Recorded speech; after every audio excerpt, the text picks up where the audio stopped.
Hello, everyone. Welcome. Today, I want to talk about something I've been thinking about a lot lately because I've been watching uh, preview videos for the upcoming Warhammer Space Marine 2, and it looks pretty cool. And there's been a ton of speculation about, there's six classes in this game. What's the most powerful of the classes going to be? And that's a concept of a lot of interest to me because I'm a player who prefers to play with the most powerful tools available. I like to play the overpowered class. I am not really interested in playing a weak class and just making it perform well enough. I want to play the overpowered class and flex. If I'm playing Path of Exile or something like that, I'm rolling whatever's in the meta, and I'm gonna see how crazy it can get, right? So in that vein, I wanted to figure out, of the four beloved classes in Darktide, which of them is the most powerful and which is the least powerful. And before I begin breaking that down and talking about the classes, I want to give sort of my thought experiment for how I'm going to be ranking these classes. So I think we can all agree that the game as it currently stands, if you're relatively experienced, you have four experienced players, it's kind of a cakewalk. Even on Auric Maelstrom, four experienced players of any class can wipe the floor. They can bulldoze through the whole level. That is not the situation that I want to focus on. I want to focus on the situations that really separate the men from the boys, where you put hair on your chest. Situations where shit is really hitting the fan, where hypothetically, you have a pack of crushers, 3 to 4 crushers. You've got a trapper. You've got a mutant in the mix. You've got a smattering of elite enemies, such as gunners that are pinning you down. And then you've got horde enemies as well. All of this to deal with. And you have allies who are incapped, who are incapacitated or need to be rescued.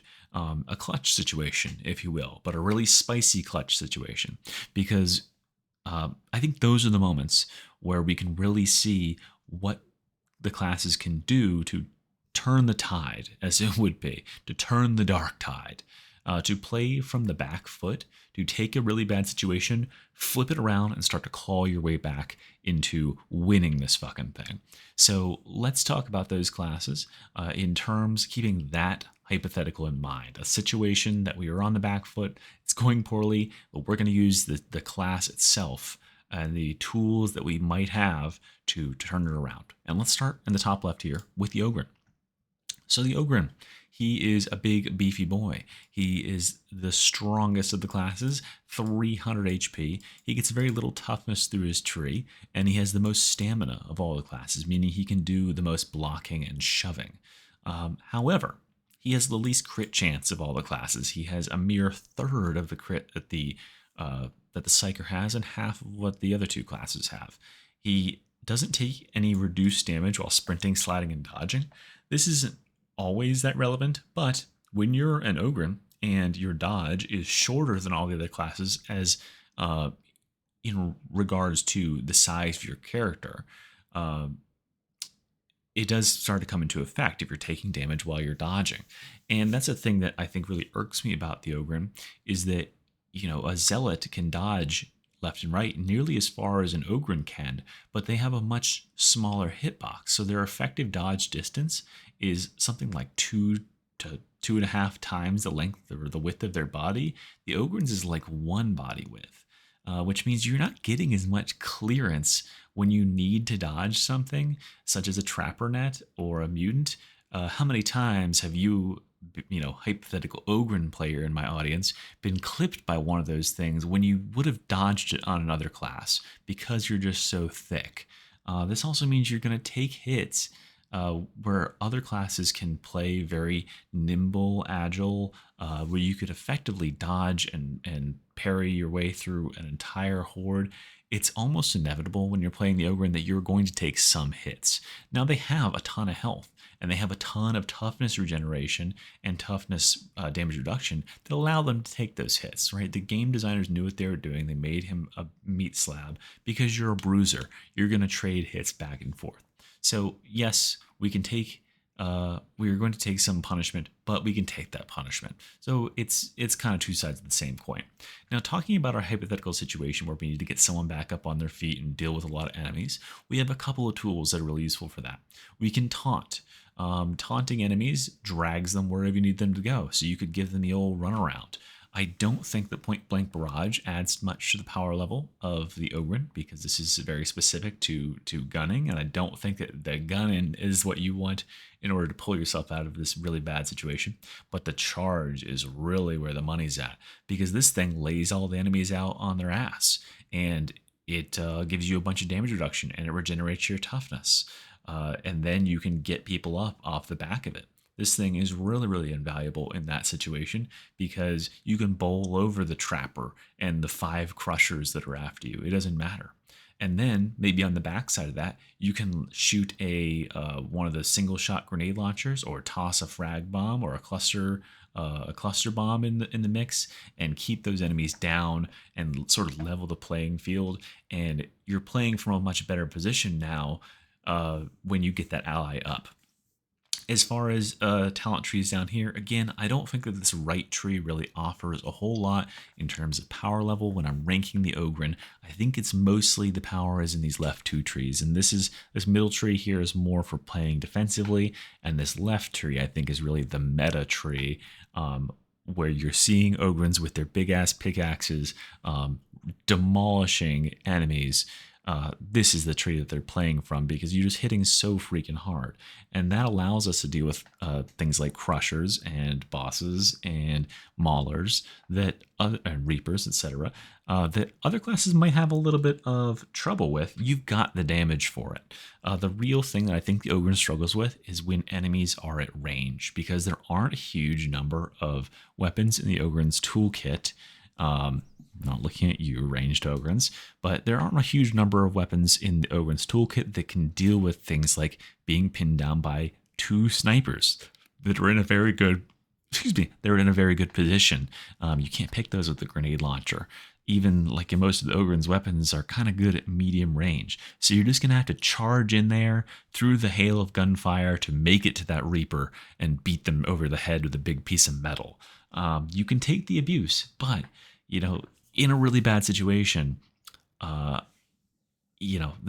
not something you want to have as an Ogre, is for the AI director to say, "Hey, go put 3 Reapers up there." That's gonna be problematic for an Ogre, just because you're gonna get hit by every single bullet, and there is no dodging your way out of that because your dodge is so anemic, and your sliding does not reduce the damage you take either. All right, that being said, I think that's all I want to say about Ogre. Let's look at Psyker. So I think Psyker has the highest crit chance in the game. They, however, have 1 stamina, and they have they're very fragile. They have very little health.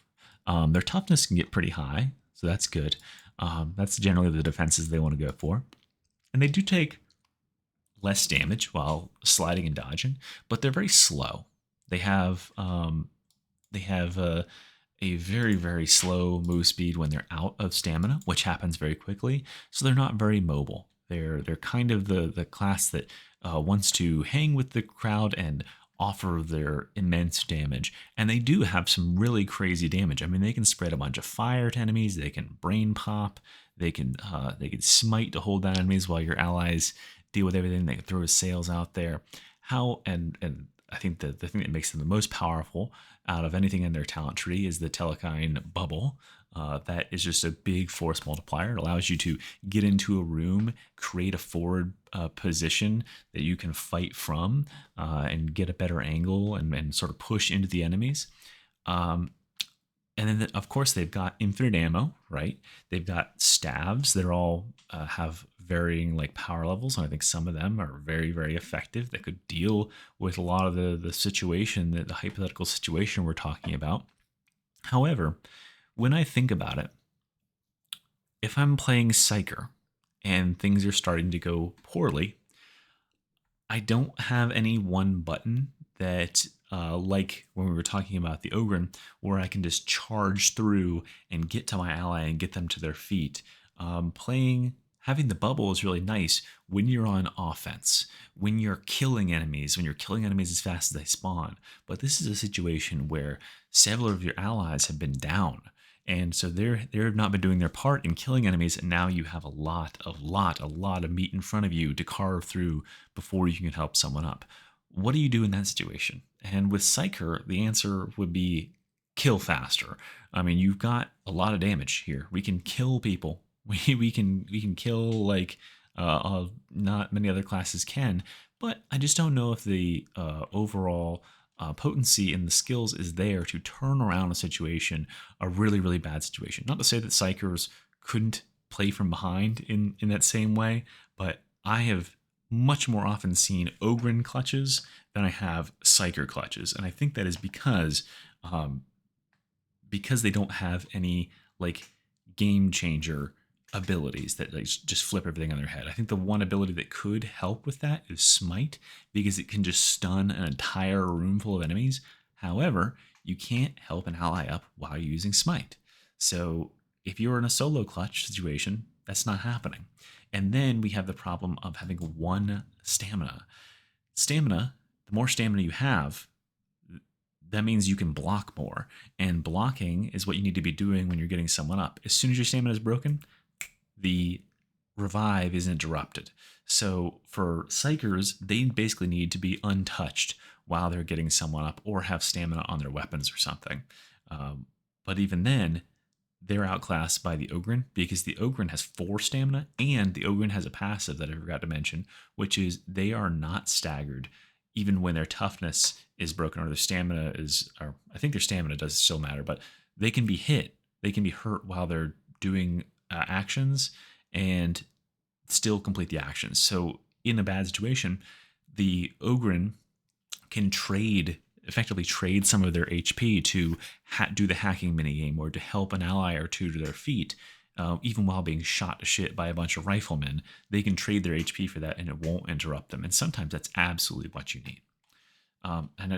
So that stamina limitation, I think, is the thing that hits me the hardest when I'm playing Psyker.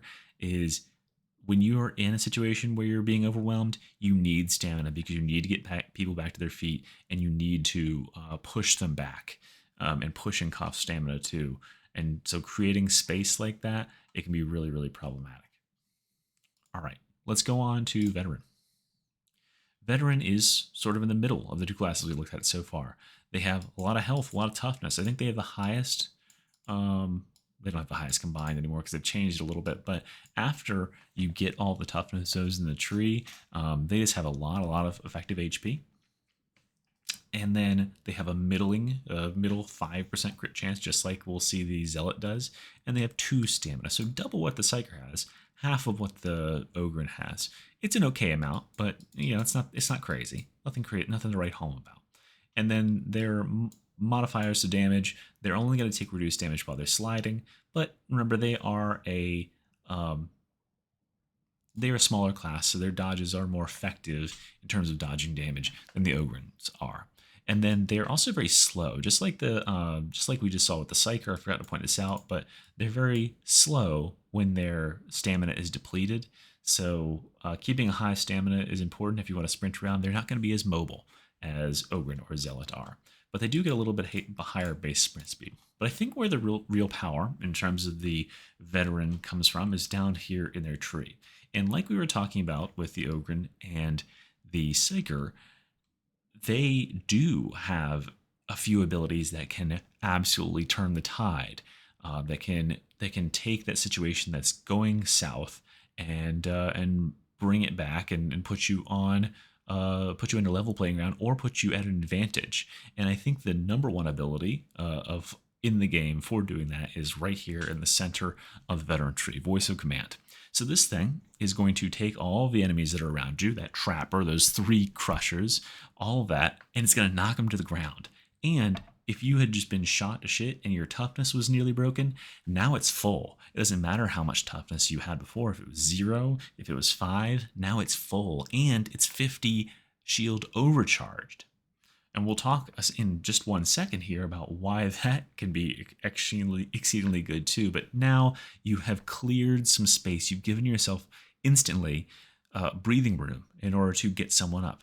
And if in the next few seconds you can kill a few elites or specialist enemies, we can have our cooldown on that shout up again in like 20 seconds, 15 seconds, and we can do it again, and we can get another ally off the ground. You could do a similar thing with Infiltrate.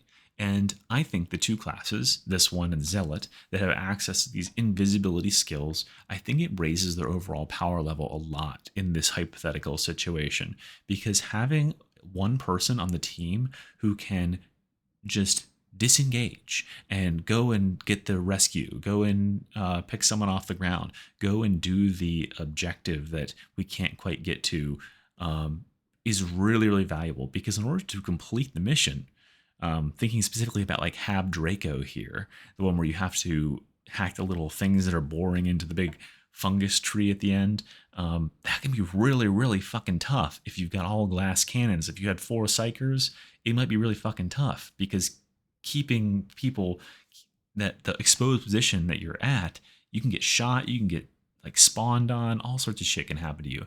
But if you can infiltrate, you can stealth out there, you can just do the objective. Or if you have an Ogren, they can just stand out there and take the damage. Infiltrate's just really good because, yeah, it just allows you to do things that you need to do in a clutch situation. And you can use it to reposition into a more advantageous position as well, and start to pick enemies off from a better place. Get a few enemies removed that would be problematic, like that trap we were talking about. Another thing that makes and I don't think this tree is that strong. I don't think I'd rank this tree as strong as the other two in terms of making this class as strong as it is. So I won't talk about it too much. But the other thing I want to focus on before moving on from the veteran is their toughness, because the veteran has a very, very unique ability to make their toughness super tough, as it would be. They can regenerate up here 1, 2, and 3 different ways to regenerate their toughness outside of the normal regeneration from killing. And these things together means that if you're keeping enemies away from you in order to get this 5% per second, and you're killing, you're generating so much toughness that ranged enemies are not going to be able to break you. And then you have toughness damage reduction when you have allies near you, which is pretty easy to do when you're shouting and keeping them all alive. And then you have Iron Will, which is another 50% on top of that if you're above 75% toughness, which you are guaranteed to be when you have this extra toughness here, this extra plus 50% toughness for half of the time at the very least that you're playing. So your toughness is so hard to break. And when it does get when it starts to get broken, you can just yell and fill it all up again instantly. And all that damage, you're just soaking so much effective damage. And you have so many ways to recuperate that toughness. You end up being this shields tank, this toughness tank that can take an enormous amount of punishment, especially ranged punishment. And it just ends up being like, it just ends up being really hard for enemies to break through that. It takes something really massive to break your toughness.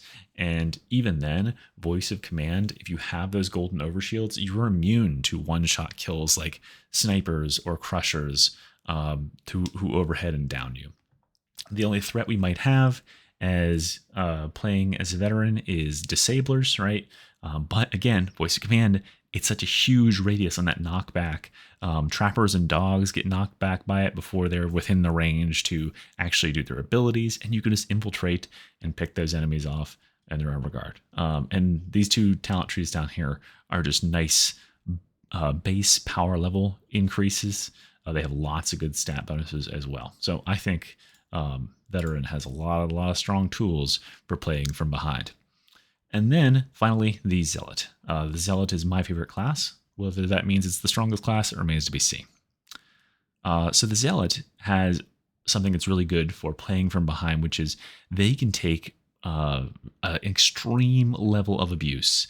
I think the Ogre can take a lot of abuse. I mean, that's part of their thing, right? They can take the damage and still get their allies up and stuff. But the Zealot can have an insane amount of things firing at him and hitting him. And he's got so many ways to regenerate his toughness and his health that it becomes really hard to pin this guy down and get the damage done you need to do to kill the zealot. First off, he's got 200 HP, which with all your trinkets put together, you're going to be over, what is it, like 350? I think with all your trinkets maxed out, that's a lot of HP. That's more than an Ogren 1 health trinket. And then you've got double the crit that an Ogren has, and you've got almost as much stamina. We also happen to take reduced damage when we're sprinting, dodging, and sliding, which is great. And we have a really high regeneration rate of stamina, which means we can push and shove. We can get more attempts if we're like reviving someone and our stamina gets broken. We can attempt that revive quicker, which is really nice. And then we are also very fast. We have a 5.2 base sprint speed, and then it only gets reduced by a quarter when you're out of stamina. So that's really nice because being fast allows you to move and reposition yourself and get in a better position. Duh. All right, as far as tools for clutching this hypothetical situation, we got the stun storm grenade. We have the Ogren Big Bomb for the Ogren because I think the Ogren and the Zealot are very similar, right? In terms of how you would clutch this situation. You'd create a big disruption, you'd plow yourself through a bunch of enemies, you'd knock them to the ground, and you'd attempt the revive or attempt the res. The stun storm grenade is like the Big Bomb, except for the Big Bomb that the Ogren has is going to leave like crushers and stuff standing. The Sunstorm leaves everything standing, but they're not able to hurt you at all, right? So you can drop this thing. There's a good timing for it. You can like underhand this thing, wait 1 second, start the revive or start it immediately. And by the time anything goes to swing at you, pop, everything is stunned and you get the revive off. You can maybe even get 2 off, honestly, because this thing has a very, very long duration, which I'm surprised it isn't listed here. Then we have talents such as Restoring Faith, Until Death, and Holy Revenant that just make it so that when you are taking chip damage, it doesn't end up mattering. We say we have 350 HP if we're running health trinkets, and then you can regenerate 25% of that, which is 90 something HP. And then every 120 seconds, when we get downed, or when we would get down, like overheaded by a crusher or something, we don't die, and instead we can do some damage and get 25% HP, another 25% HP back. Plus this. So we're regenerating a ton of HP. So effectively, between this and this, if we're using this every 2 minutes, we can regenerate effectively, what would that be? 525 HP. Like that's a lot of HP to deal with. And that's without even considering what are the abilities we have. So firstly, we have Fury of the Faithful, the little charge. This is a great ability because it can clear. You can use it to make a lot of distance. So you've got a big horde of enemies following you. If you lock onto someone in front of you, you can charge ahead. You can also use it to pick individual high priority targets. But I think out of the 3 abilities available to Zealot, this one is the weakest in terms of this clutch situation. It's really good on offense, but maybe not so much fighting from the back foot. Then Chorus. This is a great one because it's going to push enemies back. It's going to allow us to keep everything stunned while we reposition, while we get ourselves, we get 4 seconds or whatever it is to assess our situation, to figure out what do I want to go for as soon as I'm done channeling this ability. And having a little breathing room like that, just like the Veteran Shout, is really nice. However, I think this is worse than the Veteran Shout because the Veteran Shout knocks everything down with a big shove immediately. It fills your toughness up immediately so you can start reviving or whatever you need to do immediately. You have to channel it, and you can't revive while you're channeling it. So that does put it at a little bit of a disadvantage, and its knockback is not nearly as strong. And then we have Shroud Field, a stealth ability. So stealth, just like we talked about before, really, really makes a class strong because they don't have to play by the same rules. If someone is down, they can get them up. They can just walk through the enemies and get them up, and then fight from there. So that stealth is really nice. There's ways to extend the duration, and this cooldown is so short. If you stealthed in and maybe you didn't quite get the person up and you came out of stealth too soon, you saw some enemies are going to get you, you just disengage, run away, come back in like 15 seconds, it's going to be up again. You can try again. So having a really short cooldown on is really nice. And then ignoring this middle column here, because fuck martyrdom, I think it's terrible.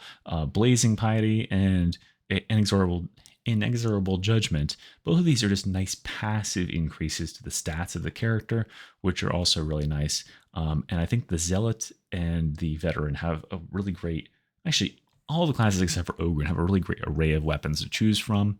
The zealot specifically and the can build with crit because he has a 5% crit chance, and you get a lot of crit down here. So there's a lot of crit talents that become nice and available. So that's my overview on all of the classes. You might be able to tell how I'm going to rank these classes just from how I talked about them so far. But if you didn't listen to this previous part and you're just clicking in now, because I'm leaving a note down in the comments for people who want to do that, let's go ahead and get started ranking these classes. So just as a refresher, before I jump in here, any of these classes are easily powerful enough to clear the highest difficulty missions, Auric Maelstroms, with no problem if you're an experienced player. We are hypothesizing a situation where you are clutching as the last remaining player and the odds are overwhelmingly against you. You have specials, disabler specials. You have crushers, like, big beefy enemies, and maybe even a boss or a lot of horde enemies to deal with that are going to try to prevent you from rescuing your allies and turning the tide. Now, out of the 4 classes, which class is the weakest at doing that? I think, unfortunately, it has to fall to Psyker. Psyker has a lot of potential for damage output, and they do great at assisting and augmenting their team because they have burn that can deal damage over time and wither down a lot of light enemies. They're a good horde eliminator. They can stun enemies. There's a lot of different ways of stunning and picking specials and stuff like that. However, in my brain hypothetical for the situation, I don't really see a way that they can deal with the crushers and zero in on the trapper or something like that, and then get enough clearance, get enough space around themselves in order to execute the revive you need to do to get another person on their feet. Once you had another person at your side, I think that they would do a lot better because the other person could do things while they provide cover for them. But on their own, they have such low stamina that they aren't able to revive allies and turn the tides of a situation without basically killing everything in front of them. And so this is the thing that I was saying earlier, is when things start to go bad, all these other classes have ways of saying, okay, I know things are really fucking bad right now, but I'm going to use my ultimate ability or my whatever ability, and then I'm going to make this play, and then we're going to turn it around from there. And Psyker doesn't have that whatever X ability that they can use to start to turn it around. In order to start to turn it around, they have to just kill everything. So they did give them a lot of abilities to kill stuff, but at a certain point, there's a lot, like sometimes the game director just goes fucking crazy, and you've got gunners to deal with, and you've got trappers to deal with, and you've got crushers to deal with. And specifically with those crushers, the Psyker is going to have a really hard time killing 3 crushers that are bearing down on him while he's got other things going on. Some other classes might not have as much problem dealing with those crushers. Anyway, so Psyker, unfortunately, I would rank the weakest. And then the next weakest, or the third strongest, let's look at it that way, is the third strongest class. It's the Ogren. The Ogren is very strong physically, right? But the Ogren is basically by design guaranteed to take damage. They have a high propensity to get shot with ranged attacks because they're so big and bulky, and they are able to kill crushers pretty easily. They're able to clear hordes, and they can get someone up in the middle of all of that nonsense. They could just take the damage and get their allies up. But when you're playing Ogren, the hardest thing to deal with is dodging attacks and dodging specials and disablers. If you were in a situation with the Ogren where you've got snipers who are in a bad position, good for them, bad for you, or gunners who are holding down a position, you basically just have to eat the shots, right? There's no weapon that the Ogren has that has any real precision that can deal with snipers who are a mile away. So you just have to kind of like wait for them to reposition or just tank the shot to the face while you're trying to get an ally up. They also really struggle at dodging dogs and mutants and trappers because their effective dodge distance is so much smaller. I'm certain that I think I probably talked about this at the beginning, but if you're an Ogren player, you've probably been caught by one or more of those things on a few occasions and be like, what the fuck? That was bullshit. Like, I would completely dodge that. But it's just because we're so wide, as an Ogren player, that you're likely to get nicked by it. And, because you're so wide on the other side, that means that allies or enemies that are crowding you on that side, they're going to block your dodges more often too. So, it's easy to clear spaces in Ogren because you got big sweeping attacks, but you're going to take hits, and then a lot of times you get trapped. You get, not by a trapper, but you get trapped in by enemies and end up brawling your way out of it, taking a few hits. But that is when the situation can go really bad, and the snipers can get the lock on you, or a hound, or something that it doesn't matter that you have 525 HP. You are now trapped, and so therefore you are instantly dead, and you've lost the game. So that's why I have a problem with Ogren. I just don't think that they gave them enough tools to make up for the amount of abuse that they're pretty much guaranteed to take by design. Zealot is my second most powerful ranking. Zealot is my favorite class to play. I think they have a lot of tools at their availability to clutch those situations. They got Chorus, they got Stunstorm, they've got Shroud Field. All those are going to let you just, deal with, or maybe not in the immediate, but you can say, okay, 5 Crushers, okay, Trapper, etc. I'm gone. I'm disappeared. I'm not even there anymore. I'm just going to go pick this guy up. Don't worry about me. Or you can drop a Sunstorm grenade and everything just stands there and does a little, seizure for about 6 seconds while you do the thing you need to do. Those are the abilities. Those are the types of things I mean when I say we're turning this around. We're playing from the back foot. And you've got those 2 abilities. Plus you've got, just some really solid weapon choices. Like the Flamer can be really good at for people who are clutching, because you get a big horde of trash enemies and you just clear it all out, right? You're really good at dealing with trash like that. They're also just incredibly fast. If you have never seen a Knife Zealot clutch a game, you haven't watched me for very long, that is probably my favorite class to clutch with is Knife Zealot, because literally nothing in the game is as fast as you. You can outrun mutants. You can just be like, all right, see ya. I'm out of here. I'm going up to the objective, and I'll just stealth. I'll just stealth and get my allies up.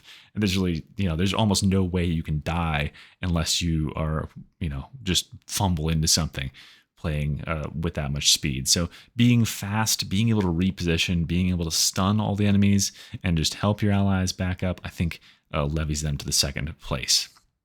And then our most powerful class, I think the most well-rounded class, the class that has the most tools in their belt to deal with these situations, is the Veteran. And the Veteran, not only do they have the same stealth ability that's going to help turn the tides as the Zealot does, they happen to have what I think, and probably most people think, it probably honestly needs a nerf, the most powerful ability in the game, our lovely Shout, the voice of command. It's basically just, if you're on the offensive, it's a win more button. Everybody has overshields and they just don't even worry about taking damage. Just go fucking murder stuff. If you're playing from behind, everything gets knocked down and it's enough time to get someone to their feet. And if you are playing really from behind, you can't get near to your allies. If you get your toughness broken, don't worry about it. You got it all back. And you can get another, you can take another 400 damage before you take any actual health damage. This combined with some of the toughness damage reduction they have makes them absurdly hard to kill. You can just keep trading with enemies all day, and they just have such great talents, such great ways. They've got armor strip in here. They've got damage reduction for themselves. They've got suppression. They've got suppression resistance. All sorts of stuff. Free grenades. Because other classes have to ration their grenades. you can just throw one every minute.